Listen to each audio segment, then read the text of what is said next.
Hello and welcome back to Circles and Spaces. My name is Azande and I'm joined by Dan.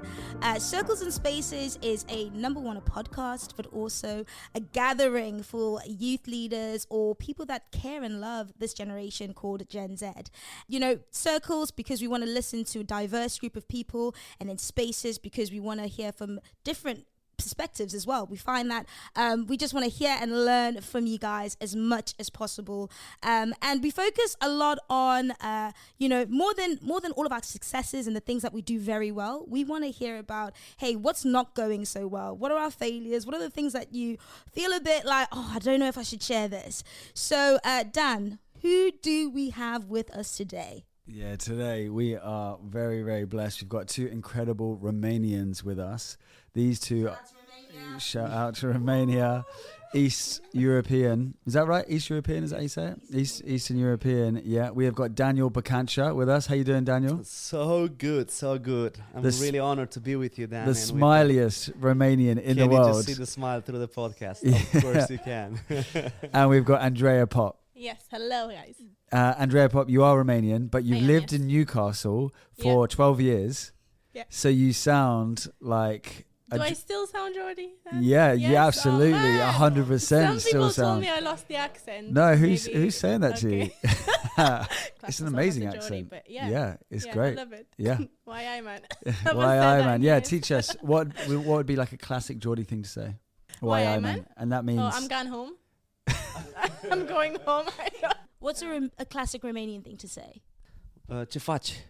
Ce faci is like, what's up? Like, what's up? Ce faci? I think I could start using that. Yeah. Should we steal that? Let's see how Or let's see how it goes. or should we say down. the help me, or ajută-mă, ajutor?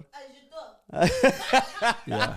Yes, we're fluid. That's the fluid French, of course. So, you guys just heard, but the premise of Circles and Spaces is that we're not just focusing on people's successes, also our failures, our weaknesses, so we can learn from each other.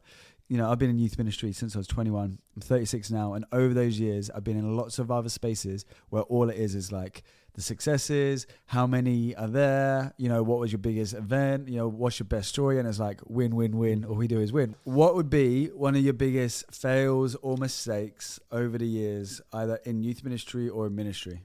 That's a deep question because you got to be honest. But I think in my situation, I feel like I made lots of mistakes. But the recent one is coming out of the COVID. I really felt like I need to rush things back to be back on track. And I learned a massive lesson during the COVID, and I make a massive mistake right coming out of COVID because I said I need to go back like I was before COVID. So in what I was rushing in almost in everything. I was trying to go back into the rhythm of life that I was having before.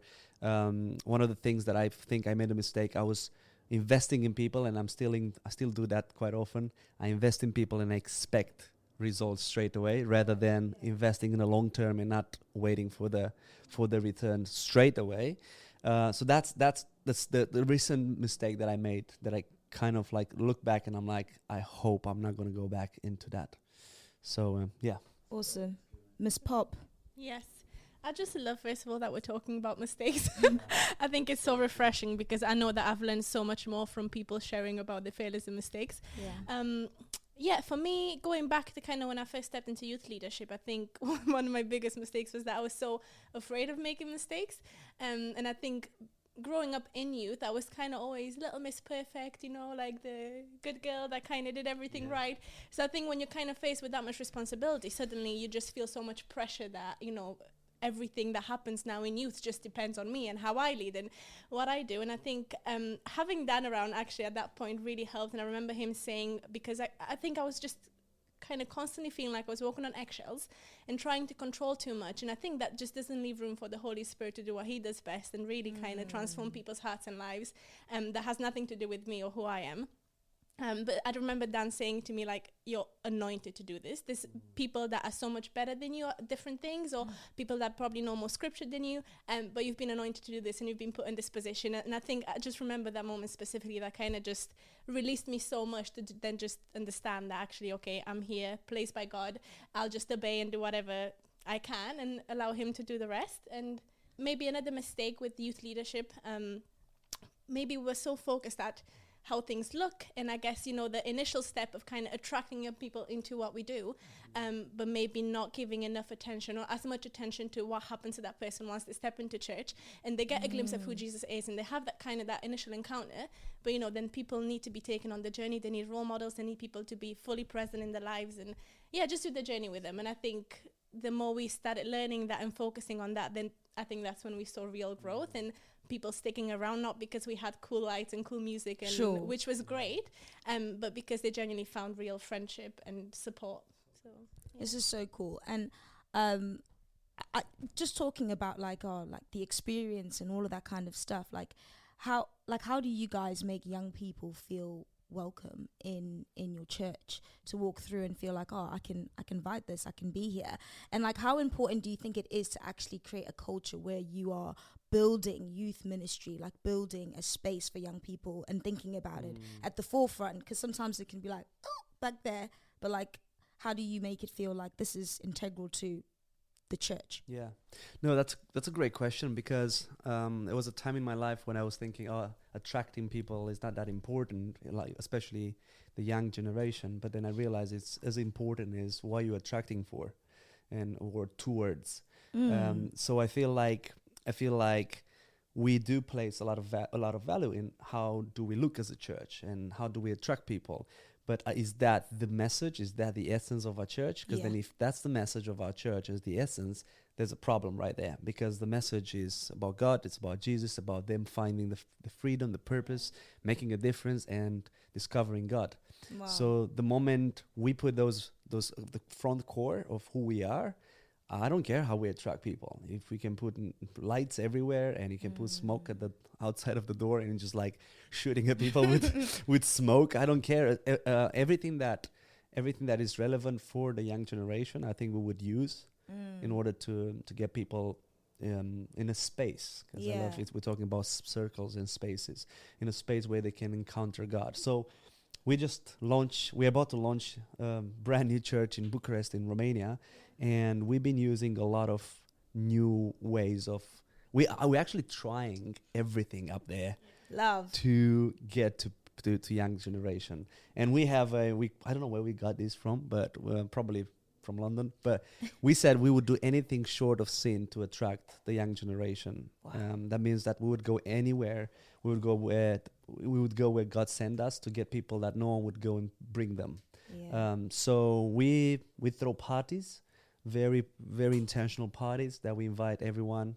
We use social media. We do a lot on social media in order to just appeal to the young generations. We pay for ads, crazy ads, so we can attract people somehow. And I think it's so important. The moment you get them through the door, it's so important that for 5 minutes, their first 5 minutes, once you have them in your house, it's the most important for them, because in those 5 minutes they can shape their decision. Absolutely. You can shape their, hey, why am I here? And then they make a decision on listening and also allowing God to work into their life, or they can just say, this place sucks, I'm out. So I think it's very important to know their language, to know how to talk to the new generation, and to appeal through images, through the way we create spaces. And spaces are sending a message all the time, we feel like. So our church, we're in the beginning, but our church, we're trying with the little that we have to make it the most, in order for somebody to come and feel comfortable, accepted, loved, and directed and towards God, in order to experience God. I love that, Dan. Yeah, I think for me, so I've been out of youth ministry, like hands-on practically, for about 2 years now, and being back in Romania has kind of been a bit of a journey to just understand how do you connect with the youth generation of Romania from a very different context than the UK. So what's been really useful for me is we've had a few high schoolers that kind of connected with us, and just trying to intentionally connect with them. They were already like planted in a church, Christians, but just hearing a lot about what happens in high schools and like their friends and all that kind of stuff. And I think we're kind of at the beginning. We haven't had a lot of like, I mean, if you talk about youth, I assume up to like 18. Is that what we're saying? Yeah. Okay. So we haven't had like a lot of contact with people like that, but I think just understanding the potential even in the people that we connected with, and you know, they're on fire for Jesus. They really understand what Jesus can do in someone's life, and they seem quite desperate to change something in their kind of environment. So just empowering them as much as we can. You talked about doing everything it takes so that young people can get to a space. Okay, so let's just say for what you do something crazy and they bring their friend and they come into the space. But let's talk about the space now, because a lot of churches will have signs like "Welcome home," "You belong here," "Come as you are." The reason we need to write those on signs is because the church does not have a history of that being your experience. So the pubs, the clubs, and the cafes do not have those sort of signs up, because everyone knows that they're welcome and that they belong in those places. So they don't need the signs, but we need the signage because people do not have that experience. What are you doing practically to create a culture where once young people are in that space, they feel like they can be themselves, they can belong, they can take the mask off, they can be open and honest about their failures, their mistakes? One of the things that we trying to build, and it's the core of who we are, it's the famous 3 Bs, right? You belong first, then you believe, and then you behave. We always put it that order. So we're at the stage of you belong, and I think we should never ever graduate it from you belong here. And what does it mean we belong here? We creating in our church, we literally creating relationships, community, a vibrant community where we don't have to say, hey, have you said hi to that person, which just came into our space, but we actually tell them, we actually act from who we are, for the genuineness of who we are. Authenticity is one of the values that we're trying to implement, and the way we do that practically, we just intentional introducing people to one another. We're like the first thing we do is just, hey, what's your Instagram? And then I think Andrea is the best pastor. She and Sebi, they're the Instagram pastors. So she's pastoring people on Instagram better than anybody, because we get people on Instagram and we start talking to them straight away. Yeah, actually, we had such amazing stories of people kind of, I don't know, just getting so excited about what church could look like and who Jesus is through Instagram. And basically, we have 3 accounts at the minute. We have a main account, and then we've got 2 local accounts for our 2 locations. And whoever follows us, we just send a message straight away. We kind of just personalize it with the name of that person and just saying, hey, it's so good to have you here, thank you for following, hope you're going to be encouraged and inspired, and if you need anything, if you ever like want to chat to someone or whatever, we're here. So that's kind of like basically it, and we don't want to have any kind of hidden agenda just to get people to our events. We genuinely want people to know that we're available. And we have really good feedback to that message, and a lot of people just kind of, they're like, oh, you've been such a blessing to me, like I love what you guys are doing. And I'm like, you just started following us, which makes me think that they've probably been looking at our profile before that.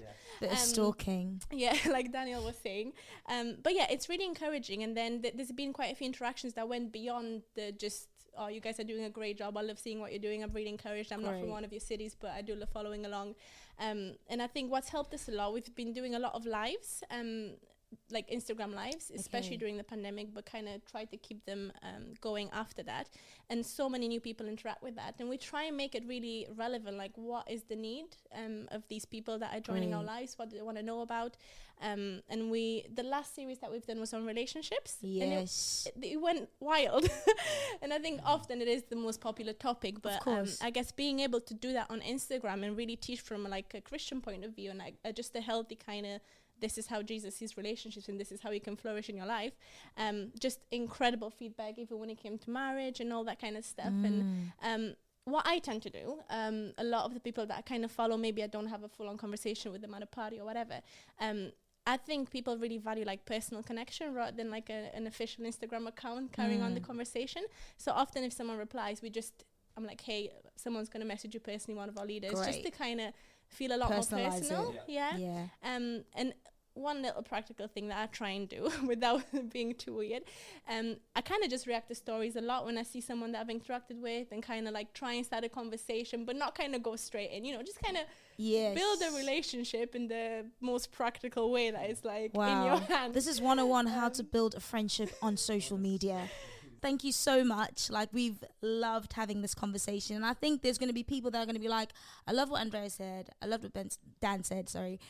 So, like, how can people get in contact with your church, what you're doing, how you're doing it? Easy. Through Instagram, social media. Oh, did you hear that? TikTok. We're actually working on our TikTok now. Yeah, so I imagine I'll follow your TikTok. I want to see what you guys are doing. You guys are pretty. No, phenomenal. you can actually follow us on social media. Intro from introduction, home from home. We Love. introducing people to Jesus, to His house, our house. That's the name of our church. Yeah. And we're gonna, as I said, we have a website as well. Yes. Introhome.ro, where we can find out up there. Come over to Bucharest. Hit us Ooh, up. Dan and I are coming. Hit us up. We're Come coming. over. Jordan, we'll host you. We're going. And Andrea will pastor you on social media as Love. well. This is so cool. I don't know what else to add. Yeah, basically, I'll give you my number if you guys want to chat. Doing whatever it takes, going wherever you are. Thank you so much for coming, guys. Thank Thank you you guys so for much for having us. listening, guys. I hope this has been useful. I hope that there's things that you're like, oh my gosh, I'm definitely going to do what they've said. And I hope it's been inspiring. We've loved having you listen in. But don't forget to DM us. Don't forget to just like let us know how you're doing. We're so keen to understand how you're doing things. So please let us know your successes, your failures, all of the things, and check us out on our socials on Instagram, YouTube, TikTok, and subscribe. Dan, anything you want to say? They want to hear from you. They want to know. Thanks, guys. yeah. I got no jokes. I got no banter. I'll work on it for the next one.